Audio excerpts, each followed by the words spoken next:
ঐতিহ্যবাহী সাপু বিষ খেলা এখন বিলুপ্তির পথে। অনেকেই জানে না সাপু বিষ খেলা কিভাবে খেলে।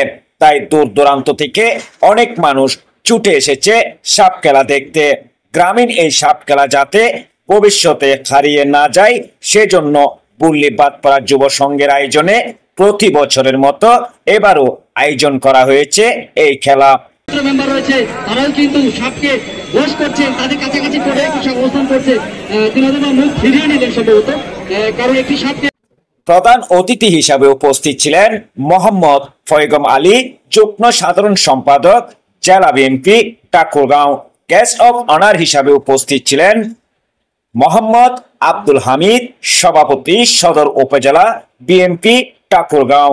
আরো উপস্থিত ছিলেন মোহাম্মদ মাহবুব হোসেন তুহিন, সাধারণ সম্পাদক, সদর উপজেলা বিএনপি।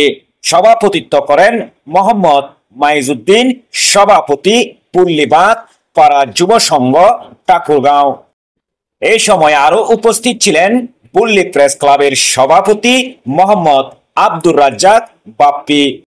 এছাড়াও স্থানীয় অনেক প্রিন্ট ও ইলেকট্রনিক মিডিয়া, মাল্টিমিডিয়ার সংবাদকর্মী সহ অনেক রাজনৈতিক নেতাকর্মীরা উপস্থিত ছিলেন। টুকটুকি যে যাহা কিছু করে এই টুর্নামেন্টের সাপের খেলাটি উপভোগ করার জন্য আসছেন। আপনাদের উদ্দেশ্যে জানিয়ে রেখি, আপনাদের সুবিধার্থে এই টুর্নামেন্ট কমিটি কিন্তু গ্যারেজের ব্যবস্থা করেছে। আপনি আপনার সেই কাঙ্ক্ষিত যানবাহনটি গ্যারেজে রেখে সুন্দরভাবে নিশ্চিন্তে দুশ্চিন্তা মুক্তে এই খেলাটি উপভোগ করতে পারেন।